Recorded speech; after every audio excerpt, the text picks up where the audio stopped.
Assalamualaikum warahmatullahi wabarakatuh. Perkenalkan, kami dari kelompok 3 yang akan mempresentasikan hasil analisis kami terkait analisis anuitas kredit kendaraan bermotor antara PT X dan juga PT Y, studi kasus motor Honda tipe Beat Street oleh kelompok 3 PJBL Matematika Keuangan. Selamat menyaksikan.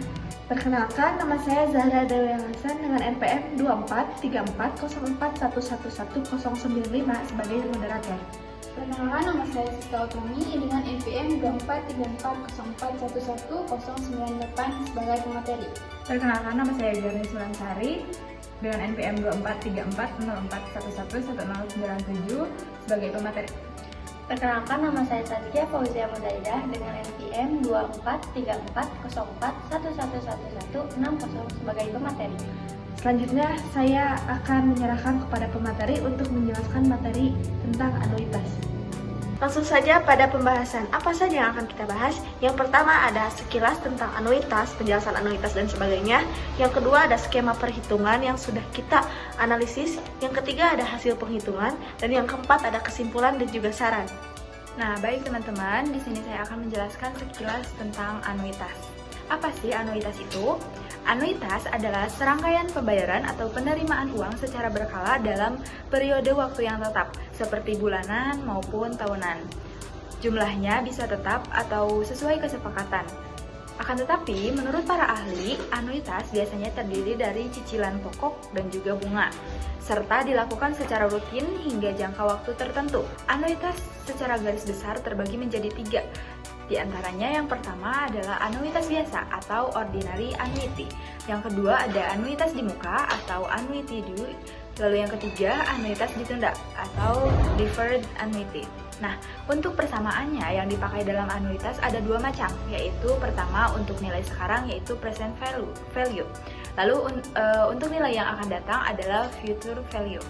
Baik, di sini saya akan menjelaskan mengenai skema perhitungan. Keterangannya, harga motor Honda tipe Beat Street sebesar 19.400.000 dengan tenor 2 tahun dan DP-nya 10% dari harga motor yang berarti senilai 1.940.000.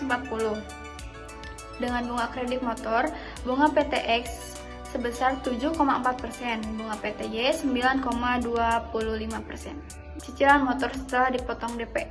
Dengan DP 10%, maka dari 19.400.000 dikurangi 1.940.000. Hasilnya 17.460.000. Cicilan motor setelah dipotong DP adalah sebesar 17.460.000. Asumsi. Kami mengasumsikan untuk anuitas ditunda adalah selama 6 bulan lamanya, sehingga pembayaran sisa adalah 18 bulan lamanya.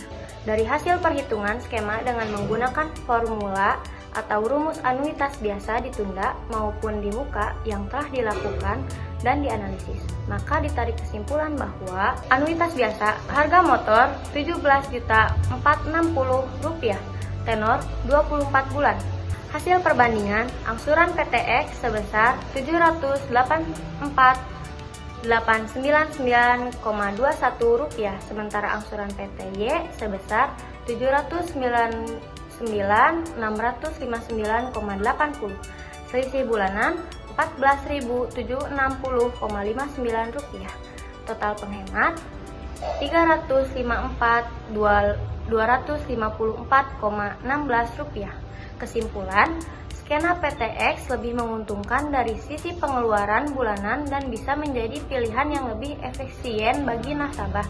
Selain itu, total pengeluaran nasabah menjadi lebih hemat dalam jangka panjang. Sementara anuitas di muka, harga motor Rp17.460, tenor 24 bulan. Hasil perbandingan, angsuran PT X sebesar Rp700.088,65, sementara angsuran PT Y sebesar Rp709.542,97. Selisih bulanan Rp13.454,32. Total penghemat Rp323. Kesimpulan, PTX memberikan angsuran bulanan yang lebih ringan, bisa menjadi pilihan yang lebih ekonomis dan efisien bagi nasabah dan cocok untuk nasabah yang ingin mengatur keuangan lebih stabil. Nah, baik teman-teman, di sini saya akan menjelaskan terkait dengan anuitas ditunda. Nah, untuk harga motornya sendiri itu senilai 17.460.000, tenornya 24 bulan, masa tundanya 6 bulan atau tanpa cicilan pokok dan juga bunga. Nah, cicilan aktifnya 18 bulan. Hasil simulasi pada PTX senilai Rp806.619,14 dan juga sementara pada PTY harganya senilai Rp830.958,90. Nah, jadi selisih bulanannya adalah senilai Rp24.339,76. Nah, total penghematannya kurang lebih Rp438.115,68. Kesimpulannya, skema anuitas ditunda memang menambahkan beban bulanan. Namun, PTX menawarkan cicilan lebih ringan dan juga lebih menguntungkan dibanding PTY. Hasil komparasinya, anuitas biasa dan juga anuitas di muka dan juga anuitas ditunda. Pada PTX, anuitas biasa senilai Rp784.899,2146. Sementara pada PTY itu senilai Rp799.658,80. Nah, selisihnya adalah Rp14.760,59. Anuitas di muka pada PTX yaitu senilai Rp780.058,6528. Sementara pada PTY senilai Rp793.542,9656.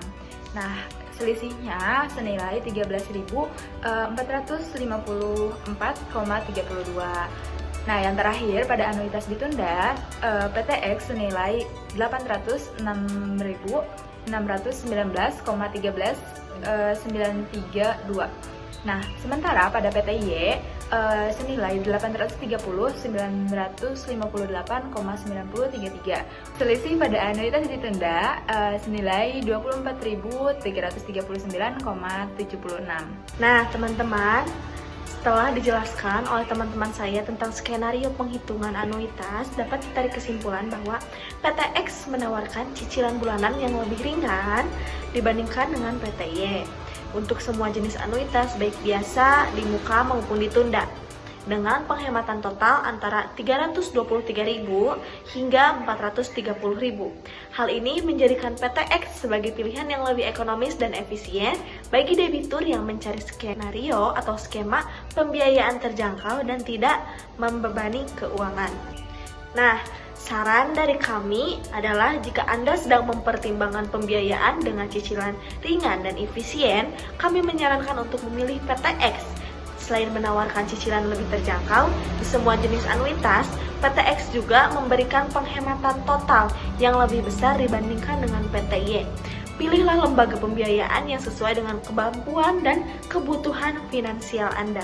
Sekian presentasi dari kami. Terima kasih sudah menonton videonya. Wassalamualaikum warahmatullahi wabarakatuh.